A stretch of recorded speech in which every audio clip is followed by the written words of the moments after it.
Welcome, everyone. This is Terry Bump with American Campus, and I'm welcoming you to Resident Responsibility during a pandemic. First, thank you so much for all the work that you're doing out there in the field and at home. It's been a long summer, and I know you've all been working hard to serve students across the country. I'd like to introduce to you the panel today. First, Dr. Levester Johnson, the Vice President for Student Affairs at Illinois State University. Next up, Dr. Julie Leos at the University of South Florida is the Director of Residential Education. And next, Craig Allen at Texas Christian University, the Executive Director of Housing.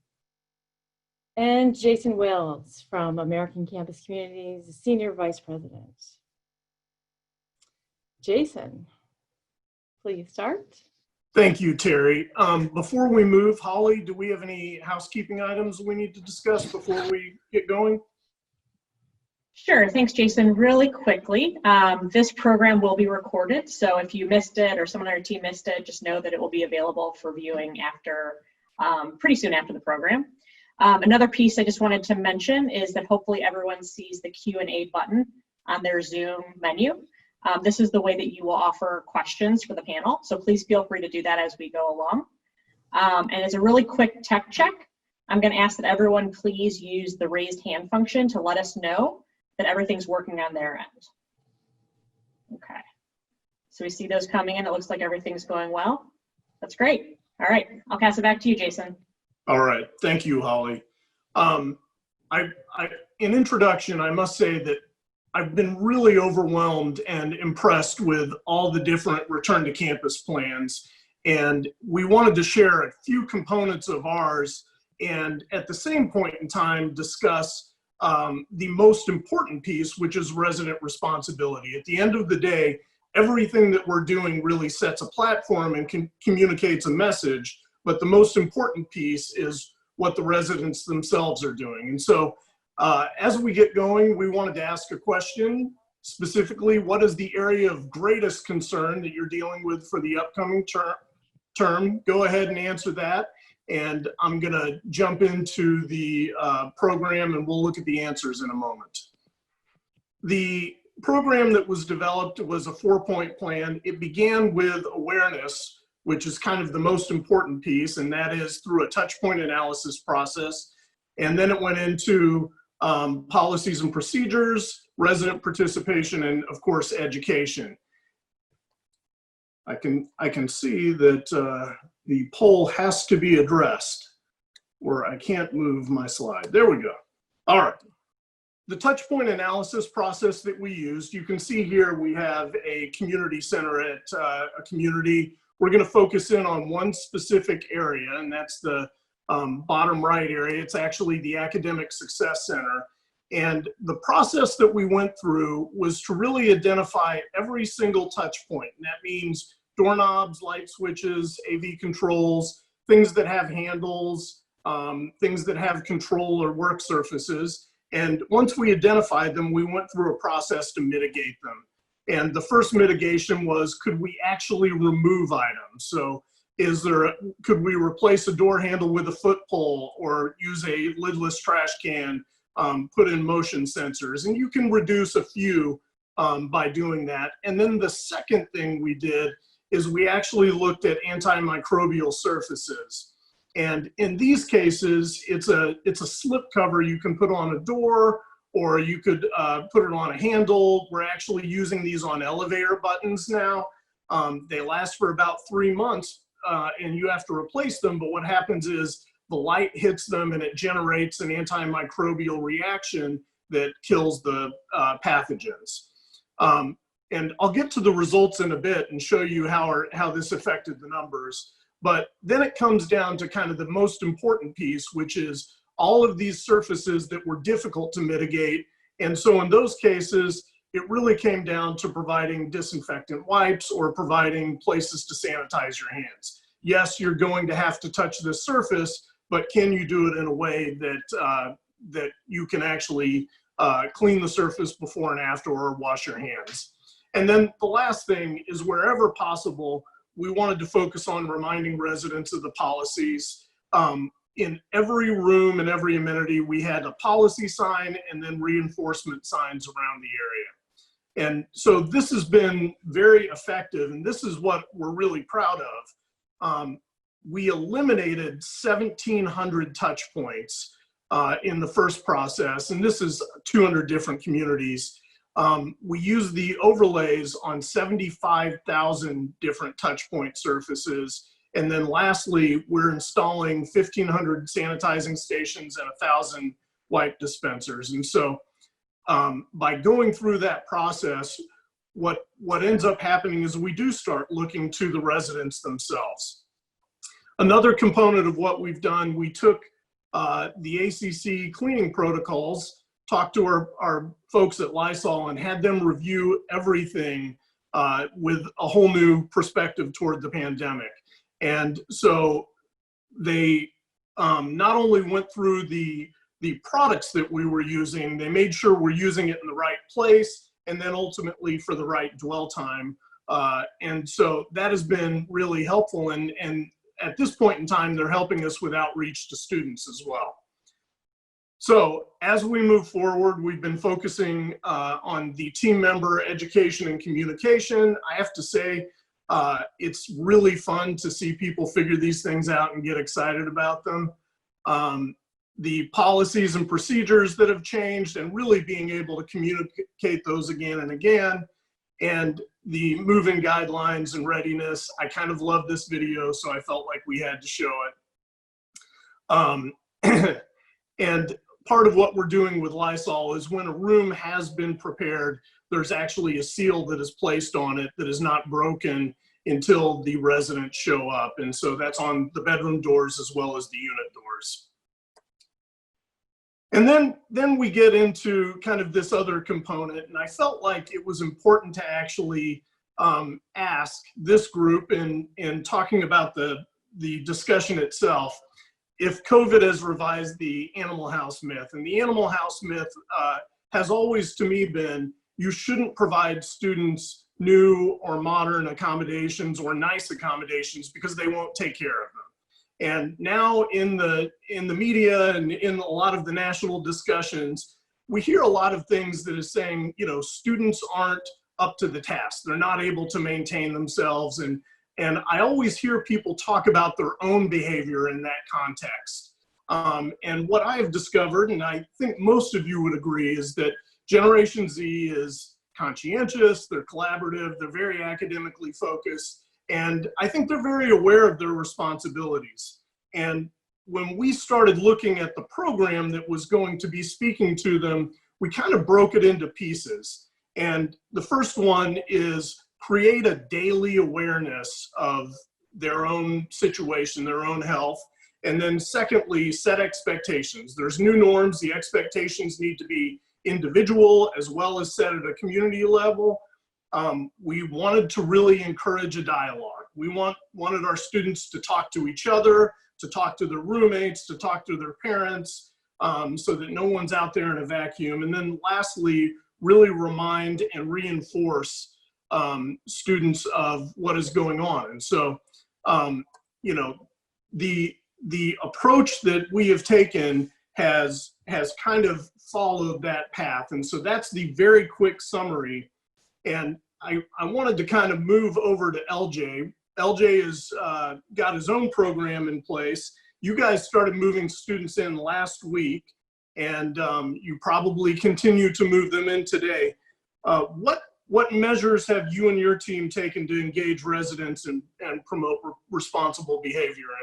And I have to also throw it in there because I was delighted when you were telling me about your social media influencer campaign. So why don't you tell us a little bit about that too?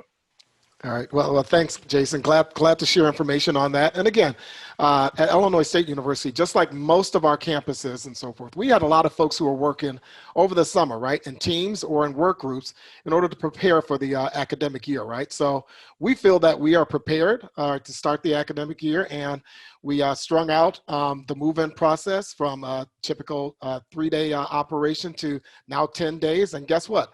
Our parents, our families, and our students are loving the extra time that it's taking for them to move in, all right? But we were prepared before they even got here, and we started these new campaign for our students. Again, I think if you share positive information and encourage students to do the right thing, they're going to do the right thing, okay? That's why we're in this profession. And so our program and our pledge is the Redbird Pledge. And it's basically just that. It's a series of things that we ask for our community members, our students, faculty, and staff to live up to. And it's all the things that we know that you need to have in place in order to stay safe and healthy, all right, within our environment. And that's washing the hands, all right? That's pledging to do the right thing and wear your mask when appropriate. To make sure that you're checking yourself on a daily basis as it relates to your health, all right? So all of those things that we know that are going to be important in order to make sure that our campus community is healthy then in that sense.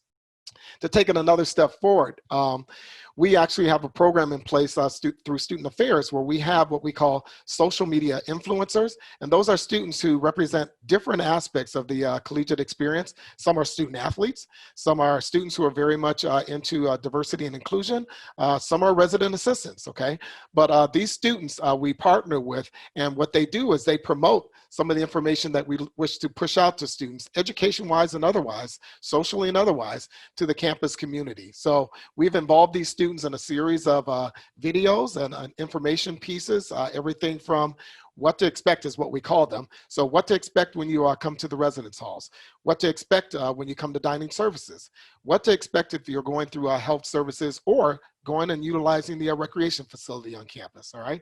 So by educating our students and repeating this information on a routine basis, we think our students are going to follow through and do what we expect them to do and what they know is right in order to keep our campus community healthy. So that's just a little bit of information on some of the things that we've done here at Illinois State.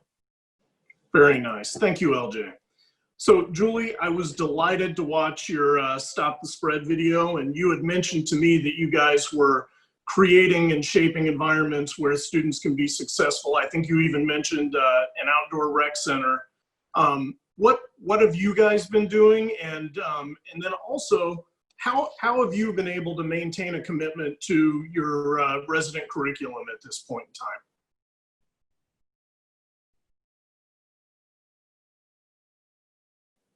Julie, you're on mute. There you go. It was good. It was good. Yes, it was very good. I was it thanking was you all for profound. your hard work. I was telling somebody yesterday I have it muted when I don't need to have it muted, and the opposite is true as well. But anyway, so thank you for the opportunity. So great always to hear the really great things that our colleagues are doing across the country to help mitigate our experience at the moment. I think obviously, like everybody, I can't do it alone. We've been working with the Dean of Students Office, have been working with our COVID task force that's led by our Dean for Public Health. And I think that also shapes how universities have been able to move forward. I think having the task force lead be the Dean for the College of Public Health might be different than somebody who's being led by an attorney and things like that. And so I think that at the end of the day, we're trying to bring people back as safely as possible.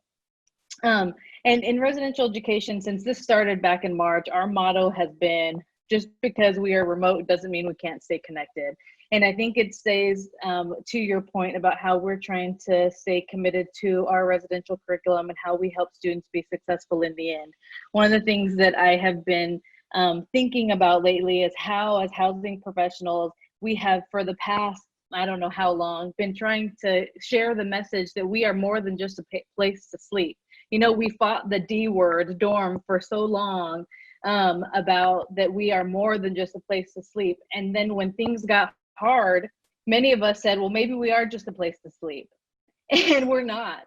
And I think that that's one of the things that I've been committed to over the past few months is how do I maintain that educator lens? It's the thing that keeps us going, so that instead of, I would say going back 8 or 9 years ago, if you were to ask our student staff, the RAs and community managers, what their number one role was, they would have said, I'm a policy enforcer.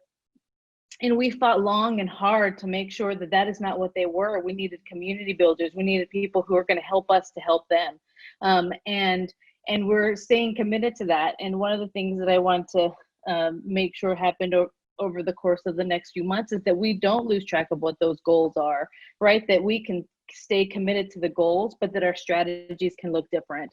And that as educators, that's what we may need to do.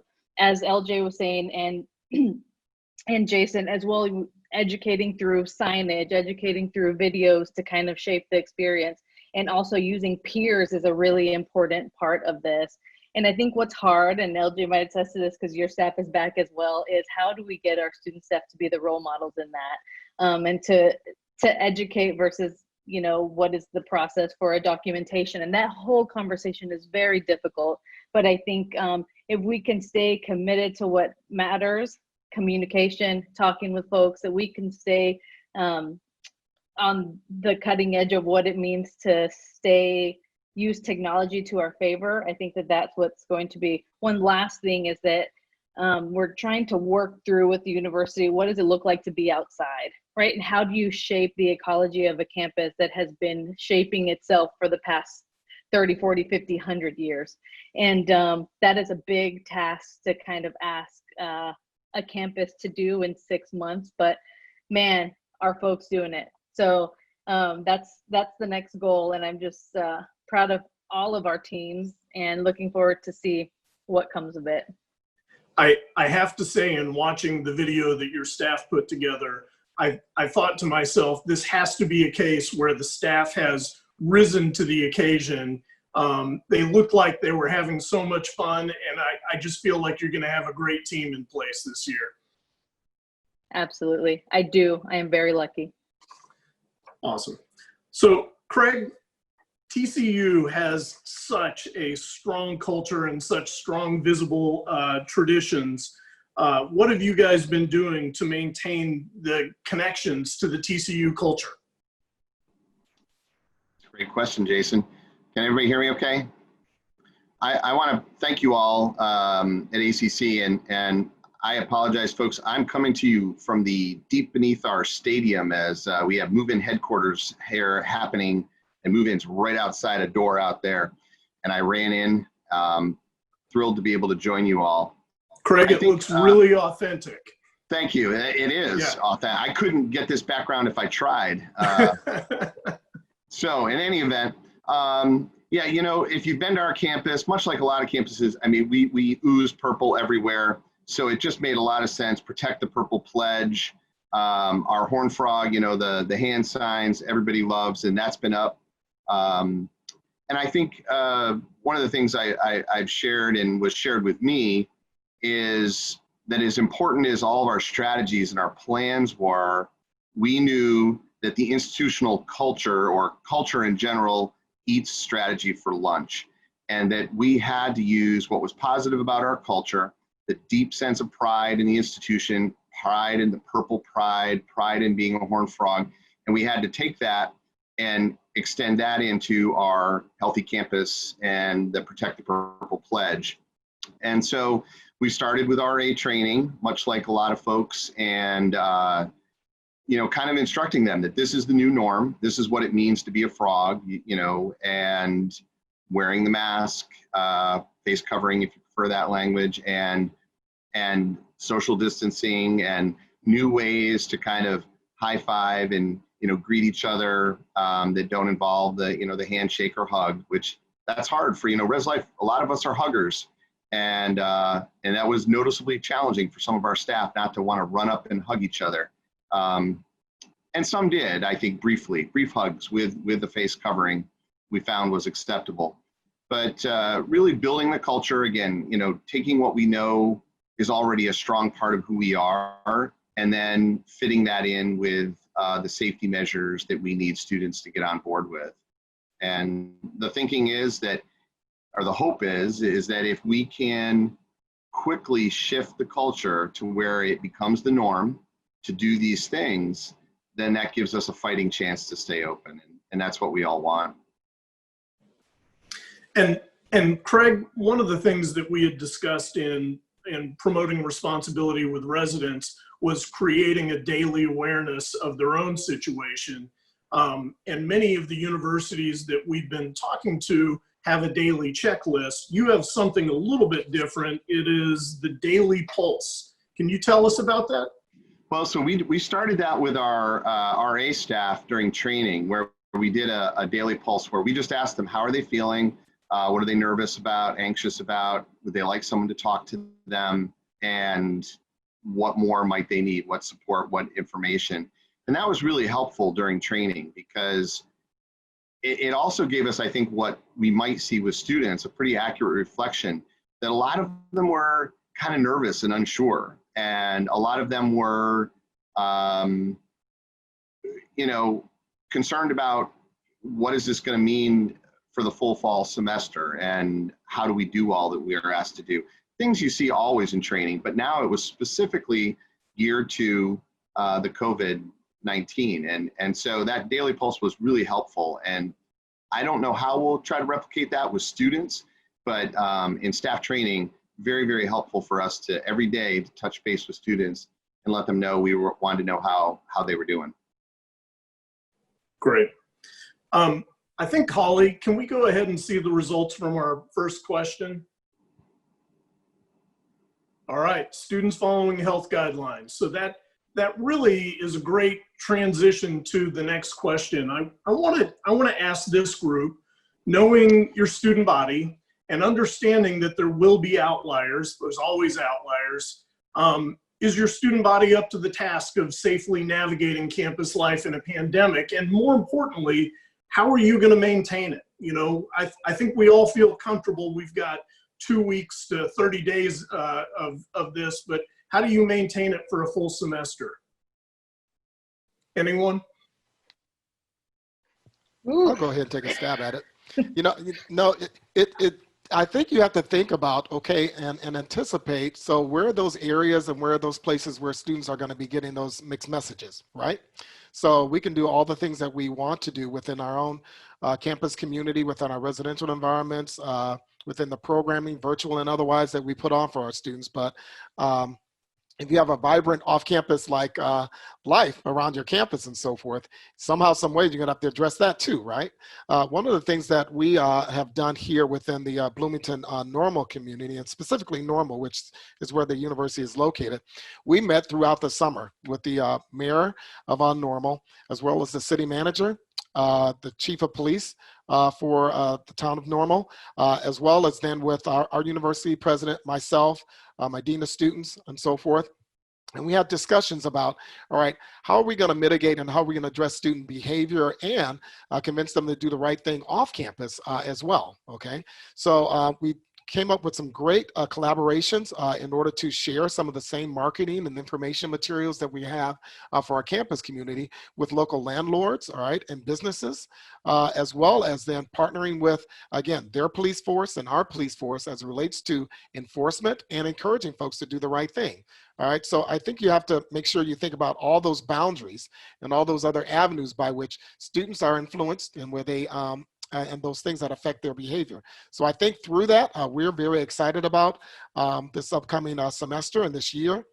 We're going to try to encourage. There's a letter that's going to come out from and under the signature of the university president, the SGA president, as well as the mayor for the town of Normal, to encourage folks to do the right thing and to leverage local businesses and restaurants and all the positive things that the community has to offer. So again, positive messages, positive information, all right, so that our students can do the right thing, because they will if they get that positive message. Nice. Anyone else? Yeah, Jason, I can't take a lot of credit for this, but one of the things that I think went really well for us at TCU, as a backdrop, Greek life is a big part of, very integral. I know it is on many college campuses. About 45 to 50% of our students are involved in a Greek letter organization. And so we were very fortunate that early on in the summer, it was in June, that the IFC reached out and started having some conversations with our fraternity and sorority life office. And basically the IFC leadership said, hey, we're gonna call off all, we're gonna postpone recruitment. We're gonna call off all fall social events. None, there will be none. And we're calling all of our chapter leaders together to pledge not to have off-campus events and parties. And So they got on board with that. Interestingly enough, they wanted to know that, hey, if we take this step, we want to know other clubs and organizations are going to do this too. And the Panhellenic joined in. A lot of our other clubs and organizations are some of our religious and spiritual life clubs and organizations that are very large social organizations have also kind of joined on. And so that's really helpful to have that leadership say, all right, we understand this is important. And so we will, as leaders of organizations, we're going to get the word out and say no to these large social events. And so we'll see how it goes in practice, but to have the leadership folks step up to that and offer to do that, I thought was a really encouraging sign. Boy, that really is. That's fantastic. Has anyone had any experience with parents that they want to offer? I had somebody ask me the other day. They said, "So what's happened to the helicopter parent in the world of pandemics? Has it escalated thing, or has it made them really reconsider and put things into context?" Julie? I think I'm gonna say a little bit of both. I've seen that there's and it's really, I think it's really all kind of psychological and emotional, right? Like there's not a lot of control over so many things, that the one thing that they can ask questions about and know and prepare for is a move-in or financial aid or coming to orientation, or, you know, like a lot of the details. And that's not no different than any year before. And sorry, we're having a storm in in Florida, so if I go away. And so I've noticed that it's just what's been most important is how we communicate, and that's always been important. But I can see the difference between parents who like have sent their third bull to USF and they're trying to compare years and they just can't, right? And so it's just so different. So I think that the parents are, in many cases, they're saying, yeah, no, this isn't the right time for us to be on the campus. But other folks are just saying they got to go back. And so what are you doing to ensure, you know, some of these safety precautions?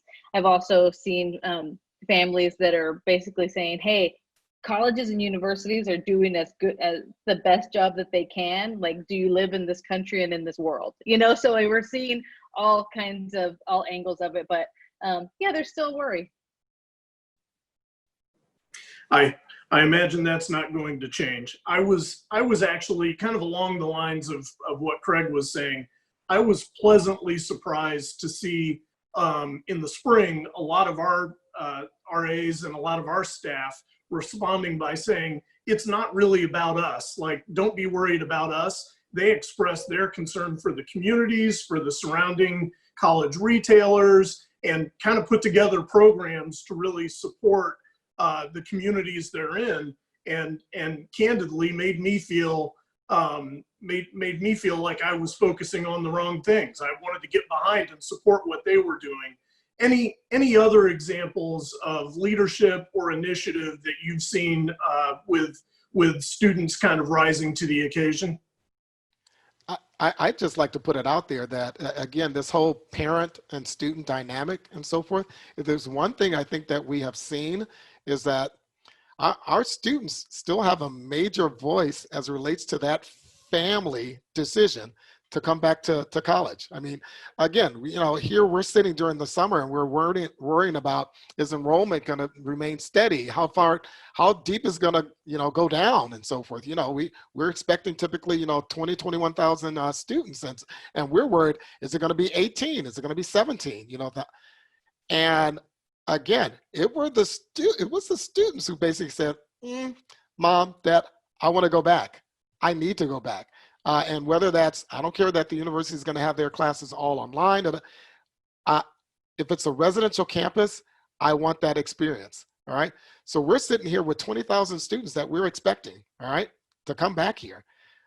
Students have a major voice and they want this experience. And I think, again, with some of the pledges and things that are going down here in order to encourage them to do the right thing, I think they will try to do whatever they can in order to stretch this out, all right, to make this last and this experience to be all that they had hoped that it would be. So that's been an interesting dynamic.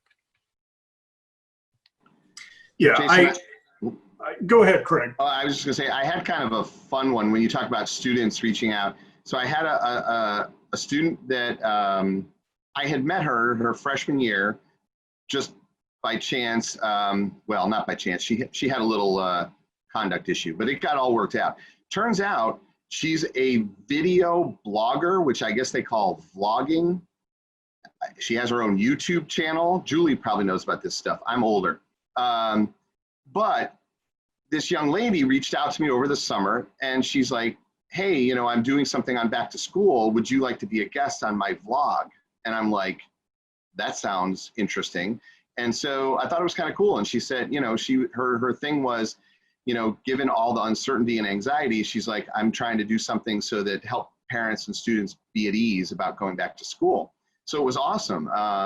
Yeah, so if you go on YouTube, apparently you could find me on a vlog as a guest person. You're very cutting edge. I can see in the future it's going to be Craig Cutting Allen edge. from the closet. Coming to you from a storage room in the stadium. Yes. What do you think this experience is going to change permanently within, you know, your staff, within your team, but also just within the residential experience and learning outcomes themselves? And Levester, I'm going to come back to you for that. You can think on the spot. Okay. No, you know, I think I'll go outside of housing, then back to it. But, you know, as far as the programs that we're doing and so forth, telecounseling. Guess what? Telecounseling is here. It's going to stay. Telehealth. It's going to stay. All right. We're going to figure out, and we have made ways for connecting with our students in a whole nother type of way, all right, in order to provide those services.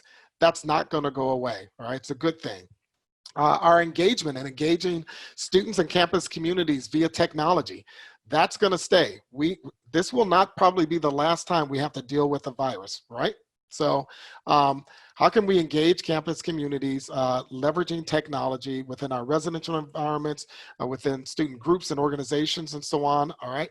How do we do business as it relates to that? Staffing, all right? Oh my goodness, people working from home, okay? Probably the thought about the ability and the likelihood of folks being able to work from home. We're probably going to be a lot more open to considering that moving forward. I hope we do, okay? And then finally, back to our residential environments. Guess what? Jason, you're probably going to love hearing this. We already knew we had some residential environments on our campus that needed to be either changed, all right, as far as these large towers that we have. And so we need, and we're going to have to change our portfolio such that we're prepared for the next pandemic or the next type of social distancing, physical distancing that we're going to be putting this type of thought into the design of our facilities, are we not? All right, both residentially, both as it relates to social spaces on campus as well. So I'm excited about it all right? But this has opened up new possibilities for us moving forward. Great. So let's talk about the difficult side of this, and then we'll go ahead and do another polling question. What about enforcement? Obviously, these are policies that are in some cases an annoyance, but they're very important to maintain, and candidly, they're easier to maintain when everyone's on board doing it as a group. There's a peer element to this that becomes very important.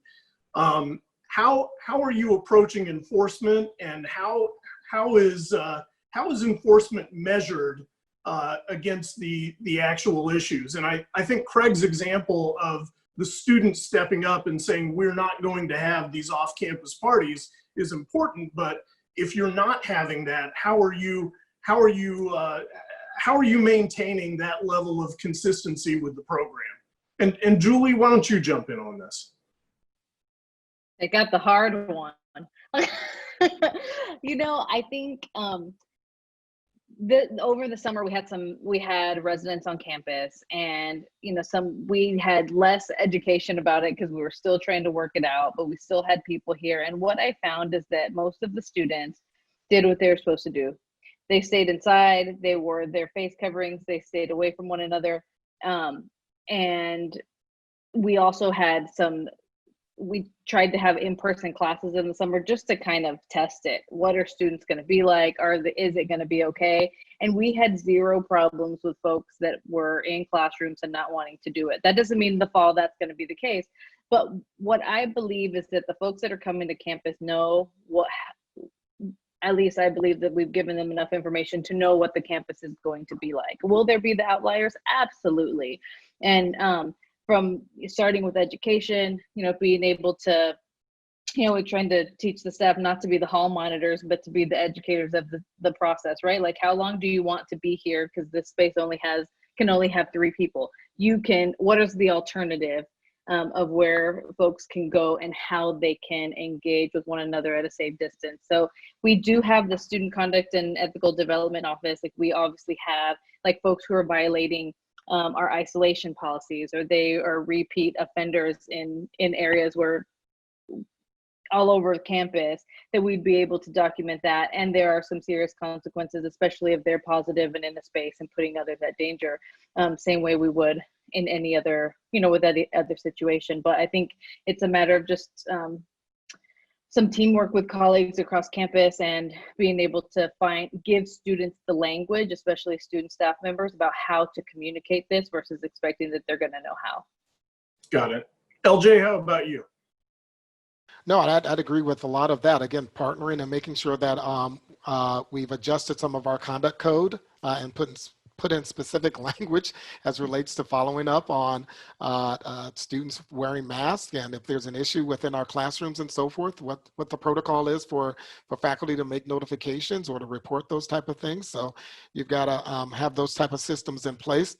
The thing that has been interesting for me about all of this is the added then responsibility that's placed on people in positions of responsibility, like our RAs or our community advisors then in that sense. It's heightened then this aspect of them being held accountable then for their behaviors, because that whole role modeling and a need for enforcing policy has gone to a whole nother level. And if you have to have people in positions where they're doing the right thing and making good decisions, because if they're not, boy, that whole aspect of a person losing their life has gone to a whole nother level. We're talking about viruses, all right? So you can't have people who are not following the rules and those type of leadership roles being responsible then for our residents then in that sense. So some of the outcomes are a little bit tougher than maybe the decisions that we might have been or might have made in the past if they made a mistake or two in those type of roles. So that goes to a whole nother level. But surely there's, on the extreme side, there's expulsion, and there's obviously incremental places, between there. And I think the reason this question becomes so important is just because it's a big deal, and what feels like a moderate, violation of protocol could result in another lockdown, or it could result in more cases. Craig, what are you guys looking at related to sanctions or enforcement of policies? I think Julie and LJ have said it really well. I liken it a little bit to when we became smoke-free campus and vape-free, smoke everything, right? And everybody wanted to know, well, what do you do if you see somebody? And I think it fortunately was something that became such the norm that people would just kind of give someone a look and they knew they shouldn't do it. And I'm speaking specifically when it comes to kind of masks. Already on campus, and it's only been a few days having students back, you notice that you stand out if you don't have it on. And so people walk by and give you a look, and all of a sudden you realize, oh shoot, I guess I gotta get that on my face. So I'm hopeful that will minimize how much confronting we have to do. But our approach we've kind of settled on as an institution is to kind of go up to somebody and just say, hey, on campus, frogs, you gotta cover it up. And that's just gonna kind of be how it goes. Obviously in the classrooms, much as has already been said, codes have been adjusted. If they don't have it on, a faculty member has the right to ask them to leave class or refer them to our campus life, which is our Dean of Students office. in the halls. If someone is not taking their quarantine seriously, hall directors will follow up. If necessary, refer up. So we're ready to be able to enforce with sanctions and do what we need to do. We're hoping that it will be it'll be normed that that's just not how to behave. Yeah, my observation has been similar to yours, which is when everyone's doing it and you don't do it, you feel the peer oversight. I wish that worked in my local supermarket because they definitely have not figured that out yet. So let's turn back to everyone's teams themselves. We talked about kind of how staffs have really been working to prepare. How have you been looking at addressing everything from the added stress to personal health concerns or emotional concerns? How are you taking care of your team right now? And I'm gonna go ahead and start out with LJ this time. Yeah, I think those little things that in the past we've kind of taken for granted, as far as leave time and vacation time and things of that nature. Folks worked hard over this past summer. I mean, put in some serious hours.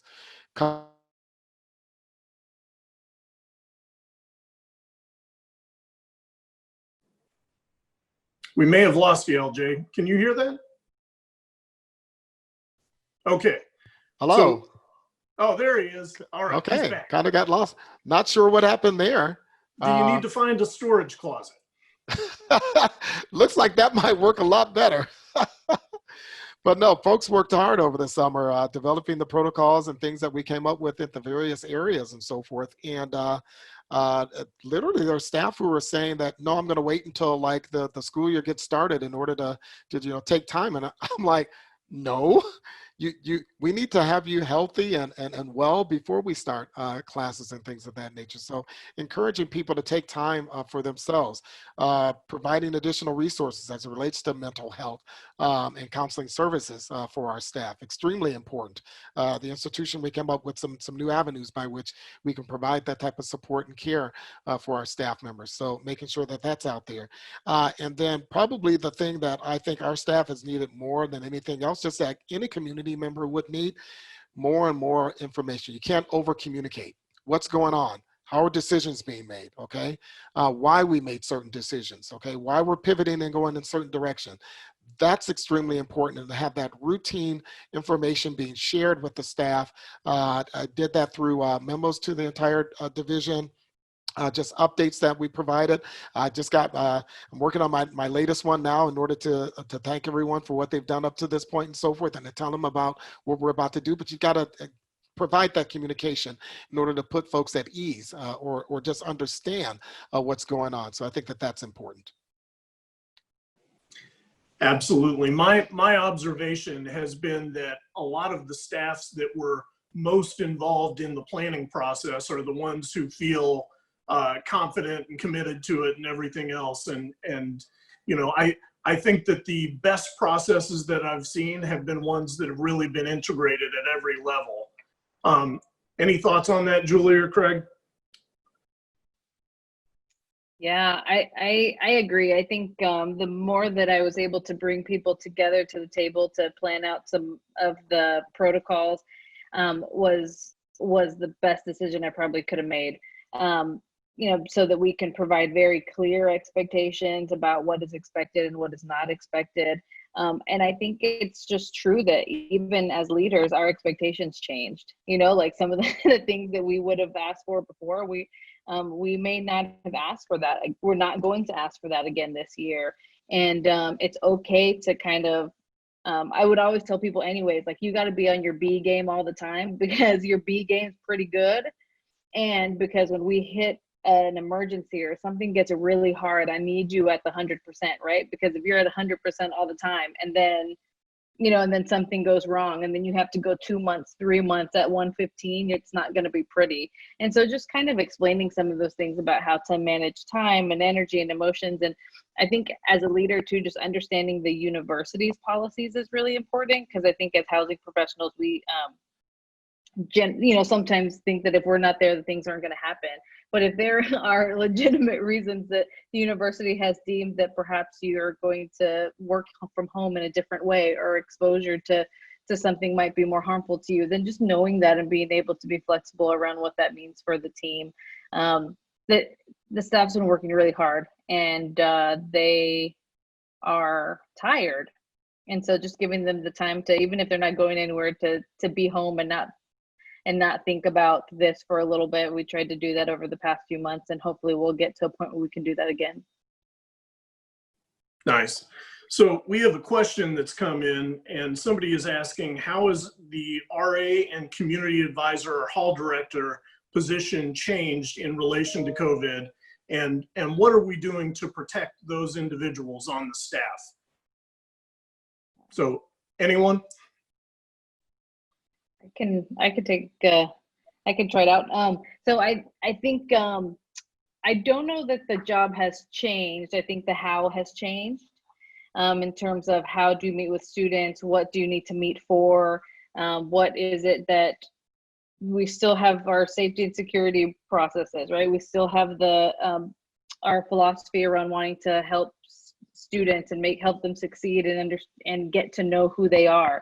And those things are still going to exist, but just in a different way. I think the one thing that people have asked in different tables that I'm at is, what are you not going to do anymore?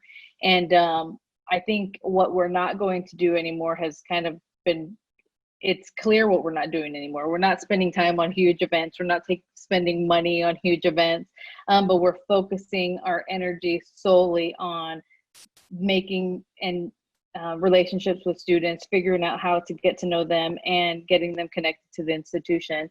And I think from a safety perspective, I was about to answer that question actually, just very clear expectations around a COVID lens to your work, right? We did that. One of the things I've been talking about is that's the elephant in the room all the time. And so you have to put the elephant at the center and acknowledge it and know that it's right there. And so that was the first thing we talked about in our student staff training.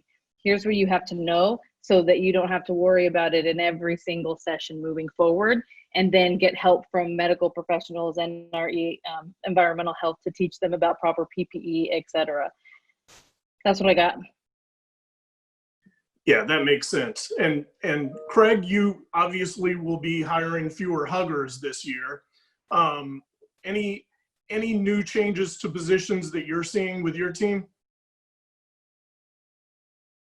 I don't think so. I think, as Julie said, I think a lot of it is the how we do what they do. In fact, I think, we had about we have about 135 RAs, and we did have about 10 or 12 who decided not to come back to the position. So there were some who were worried about it. I think for others, as Julie said, we did a big session on it. Very transparent, sharing information, everything we know, how we're handling things. And once you get a lot of that protocol out of the way, I think their minds shifted back to now just getting to know students. I think one of the things that we've talked about with our hall directors is identifying what are the things that don't need to happen anymore. We know we are going to spend more time caring for students if they're quarantined or isolating. That's, we have the ability to have, a couple hundred of them. I hope we don't get there. But if we do, that's going to take quite a bit of time. And so we're identifying some of the things that we might not be doing. As Julie mentioned, it won't be large scale programming. We're looking at some of the evaluation things that we might just simplify and shorten our RA assessment to be a very brief one, and rather than the gobs of information that we gather for those. So we'll look at a number of different things and try to determine what maybe doesn't get done. We had a strategic plan process that we had just started. Well, that just stopped because everything about it just got put on hold until we're through this. And so we're looking at other departmental projects like that to kind of determine what can wait and what probably should wait until we get through what we're in right now. Thank you. Holly, can we go ahead and do our other Zoom survey question? So knowing your students, how confident are you that a majority will follow your resident responsibility guidelines? And as we're going ahead and getting answers to that question, I wanted to challenge the panel to offer a little bit of advice. And so you've got colleagues in other universities. I think there's a lot of consistency in plans, obviously customized to campuses.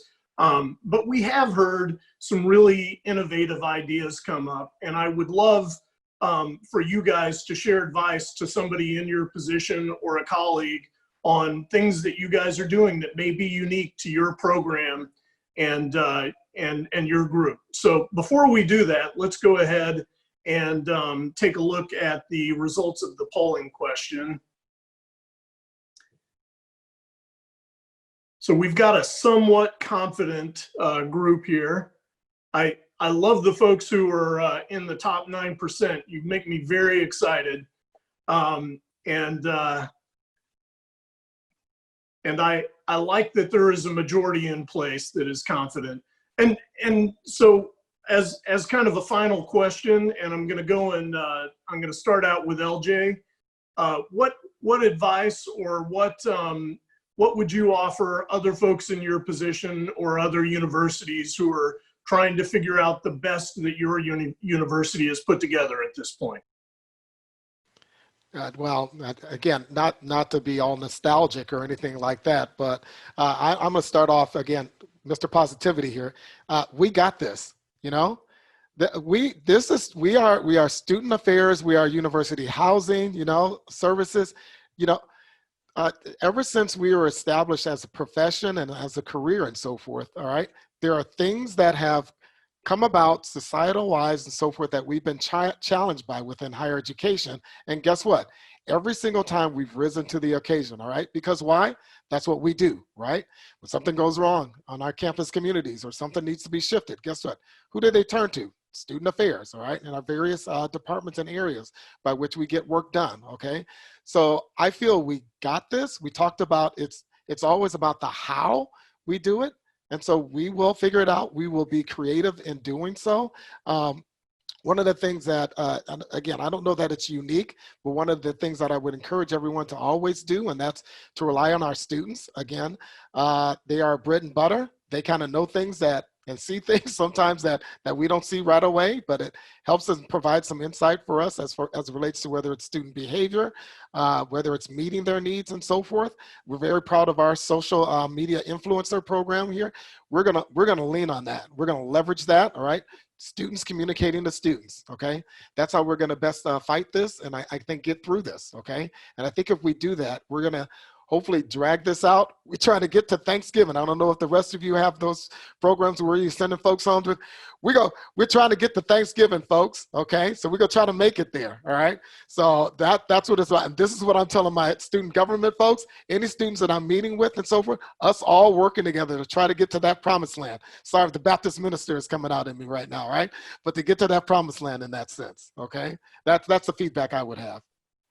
I love it. Craig, how about you?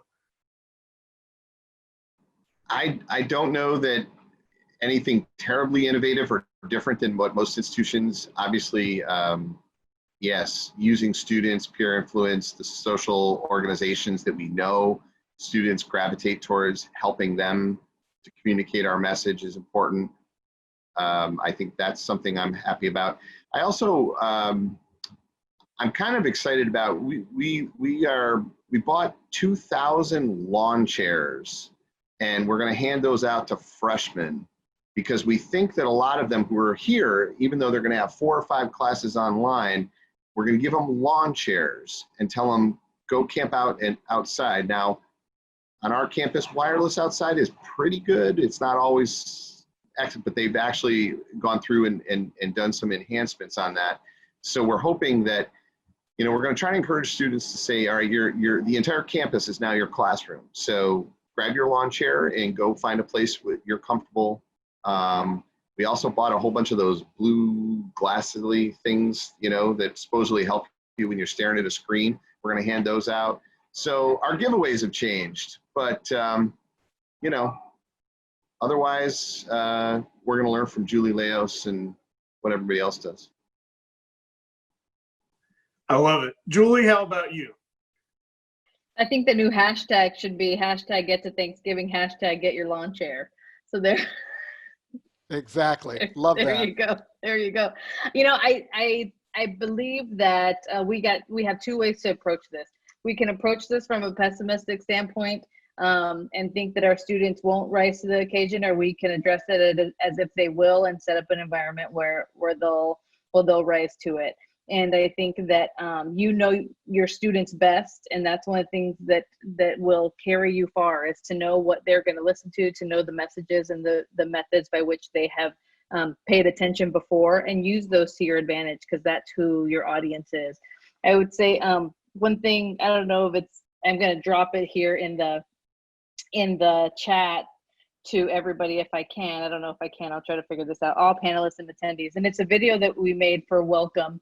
And it's using staff to kind of just engage them in what it's going to look like when they move in. And it's kind of like one of those like Delta flights videos that you can watch to get ready for the flight. But I think leaning into your teams, they are brilliant, right? Like, you try to hire the best. And so when things get tough, the reason why you hire the best is so that you can use them and their expertise, and to have them and to leverage the power that they have and knowledge of students. And so I would say continue to do that. And I'm going to share a video with you in the chat. It's for students to get on opening. And so don't share it on your Facebook, but you're going to want to, because it's so cool. I have to say, I love all of the great ideas. I think my takeaway, Craig, is going to be lawn chairs, though. What a fun idea, and honestly, what a simple but perfect solution right now. I really appreciate that this group is not caught wringing your hands right now, but really looking at how to engage the students and how to move through this. And I love the confidence in the generation and in your student bodies. So thank you so much for sharing your time with us today. I wish all of you great move-ins and good semesters, even if it is 13 weeks to Thanksgiving, LJ. So thank you all three so much.